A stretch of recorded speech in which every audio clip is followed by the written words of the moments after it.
Hey friends, today I'm going to talk to you about APA 7 and how you can use that in your research. So, the first thing I want to tell you is that APA 7 is an abbreviation for the American Psychological Association. The number 7 behind that abbreviation is the edition or the type of APA we're using. So the American Psychological Association came up with APA citation style to help researchers and students like you cite their sources.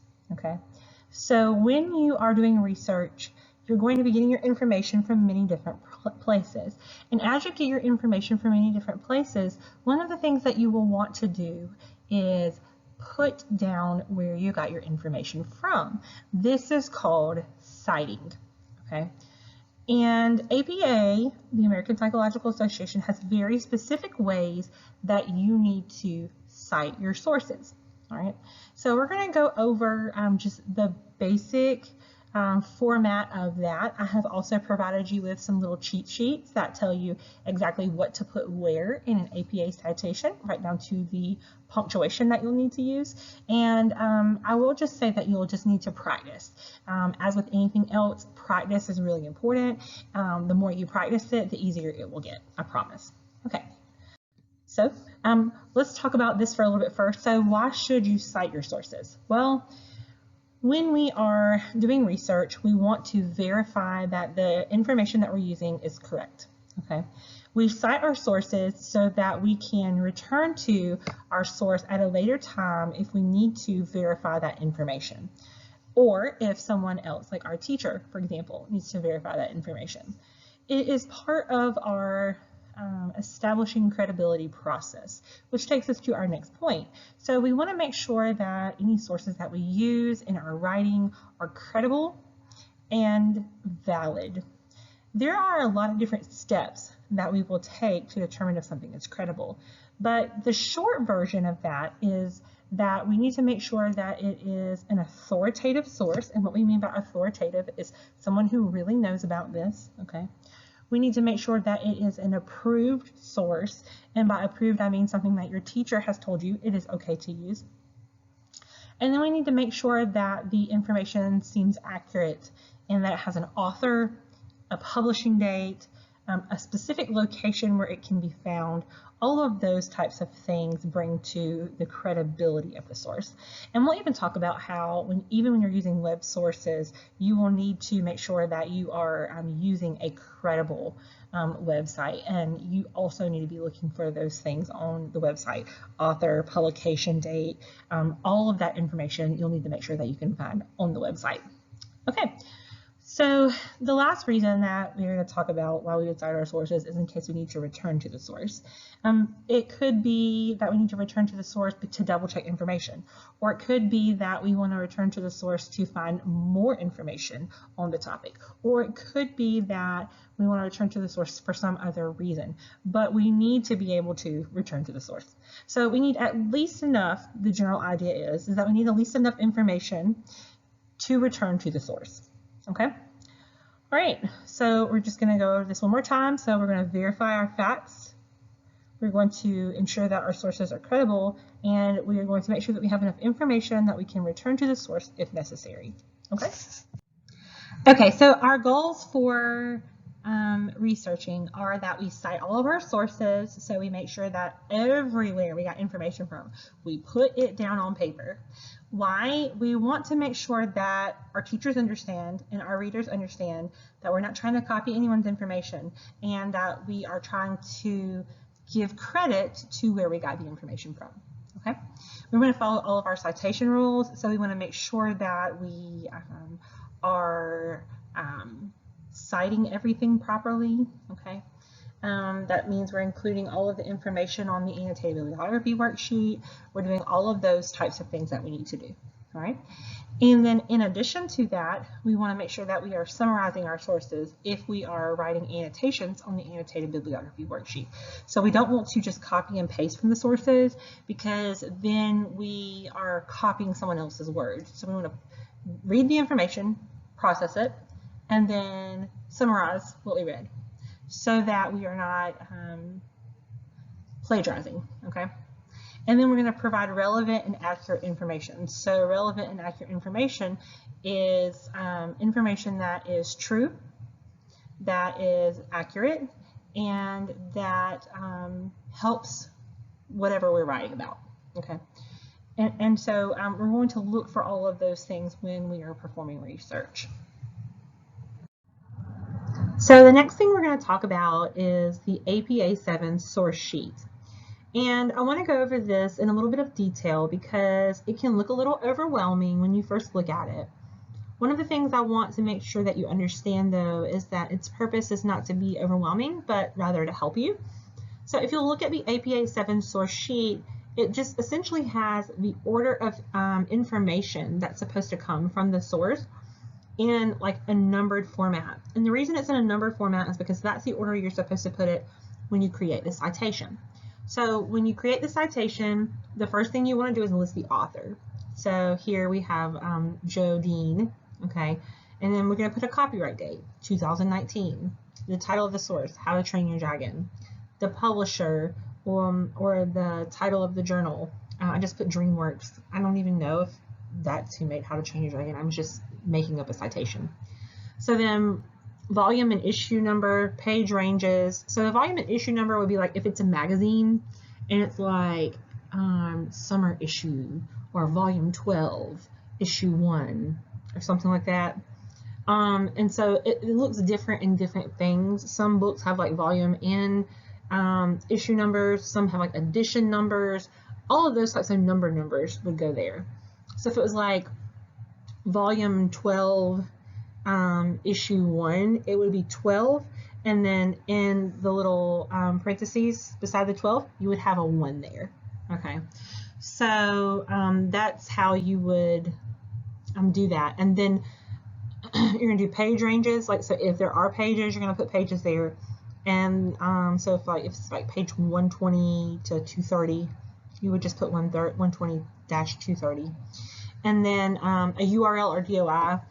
A URL is the web address, and the DOI is like a permanent web address that always takes you back to that source. Those are a little bit more complicated, so I think for the time being, let's just focus on the URL.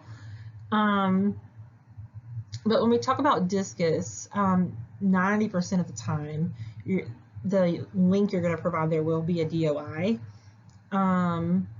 But you just probably will just get it thinking it's the URL, which is completely fine. As long as we can return to the source. Because remember, one of the things we talked about in the earlier slide is that it's super important for us to be able to return to the source. So we want to make sure that we can do that. Okay. So now that you have just kind of seen an example of this, if you look below, you'll see example of citation written out. So I have Dean, J, period, 2019 in those parentheses, and then How to Train Your Dragon. Notice that it is italicized, and the only thing capitalized is the first letter. Typically, you only capitalize the first letter of that title unless there are proper pronouns. Let me try again. Unless there are proper nouns in there, not proper pronouns, but proper nouns in there. I'll leave this in, just you might need to laugh at this point. Or unless there's like some other reason to capitalize, such as there's a colon used, then you would capitalize after the colon. Okay, and again, all of this is APA edition 7, and edition is just the version of the APA citations that we're using, which is the newest version. And strangely enough, it does change from version to version. Different things do change. Okay. All right. So we would put the title, and then we put DreamWorks, and that was all the information we had on this source. So that's all we put. But with that information, we could at least find the source again. And so that's like your biggest thing to remember. It's like we don't want to plagiarize. We want to make sure that whoever's reading this can find our source, okay? And so we need like a bare minimum of information to be able to do that. Typically, most of the time your teachers won't be like super strict on you if you're trying and you mess up the format a little bit, so don't be afraid to try. what they want to see is that you are indeed trying to just cite your sources so they can check them out. That's it. Okay, so if you would take a few minutes to maybe like try a citation of your own. If you have a book at your desk or somewhere around the room and your teacher is okay with this, then I would probably just like stop the video here for a few minutes and try this with the source sheet and see if you can find a book and then fill it out. And that way, if you need help, you can sort of figure out how to find that information. So the author, the title, those will be on the first page when you open the book. And then the copyright date will be on the back of the title page, okay? The issue and volume number would probably be on the title page if there is one, or on the spine as you look at the book. And then the page range will determine on which parts of the book you're using. If you're using only a specific number of pages in there, you'll put the page range. And if you're using like the whole book, you don't need to put a page range. And then if you're using a physical book, URL or DOI won't be necessary at the moment. Okay, so I'll give you guys just a little bit of time to practice. If your teacher wants you to practice, just pause the video and do that, and then just start it back up when you're ready to move on. Now we're going to talk about annotated bibliographies. Well, you may be saying, okay, what is an annotated bibliography? I got you. So an annotated bibliography is a list of sources that we can return to, remember, with basically a summary of the source. The reason we create annotated bibliographies is to help us remember what the sources say, and also to help us determine if the source is going to be good for us to use, and in what capacity the source will be good for us to use. So we try to think about using the source in a way that will be beneficial to us, and how it will apply to our writing or our research. And the annotated bibliography helps us delve into the source, find out what it's about, and then think deeply on how we can use it for our writing. And so this is super important for us to be able to create this annotated bibliography. Once we have it created, we can actually return to the annotated bibliography instead of having to return to the source, because we have already processed the information, put it in our own words, and we are able to then just come back to that annotated bibliography to help us continue with our research. So it's like going and getting all the books off the shelf that you want to use, and then putting them all together in this nice little compartmentalized, neat paper that allows you to very easily return to the research and the hard work you've done, and then pull from that. And it also is a really great thing, because on the annotated bibliography, you should have already put it in your own words. So then you will not have to stress out about doing that at a later point, because you've already put the time and effort into researching and putting it in your own words on the front end of the research, which is always really good. Okay, so this worksheet that we have essentially is basically this section is basically like the other section that we saw. It just goes through and shows you how to write the citation out. So we're not going to spend a ton of time on that because we have already had some practice on it, and I want to go ahead and move on to what we're going to be writing for the annotations. So the annotation is basically a paragraph or 2 or 3 or 4, depending on what your teacher requires, and it is just about the source, okay? And then we're going to talk about different ways you can write about the source. Okay, so here we have a copy of the annotated bibliography sheet, and I have given you some examples on this handout that tell you kind of what you can write about in the annotation. And the primary goal here in the annotation is just to delve deeply into the source and try to figure out what you want to use from it and how you want to use it. So again, these are just suggestions. Your teacher may clarify what they want you to write about in the annotations and what they want you to specify, and they may change this up a little bit, but there are no hard and fast rules for annotated bibliographies.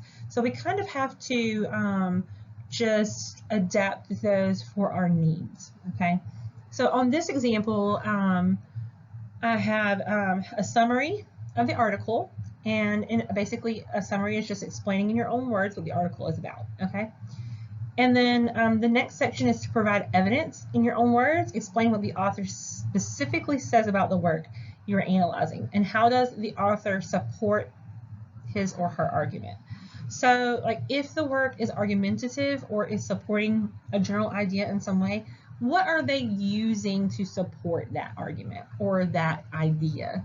Okay, so that goes into analysis. We're looking deeply into why they're writing what they're writing, and that can be very important for our research in general.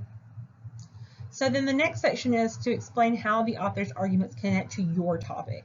So why is this relevant to you? Why is this part of your research? How is this going to help you support whatever it is that you are going to say in your thesis? Remember, your thesis is your main idea, okay? So how is it going to help support your main idea? And they're going to explain the connections you will make between the author's argument and your argument. So in this piece of the annotated bibliography, where we've already summarized, we've already said what the author was doing and how they did it, and how their topic connects to our topic. And now we're going to talk about how we're going to connect those things together in our writing.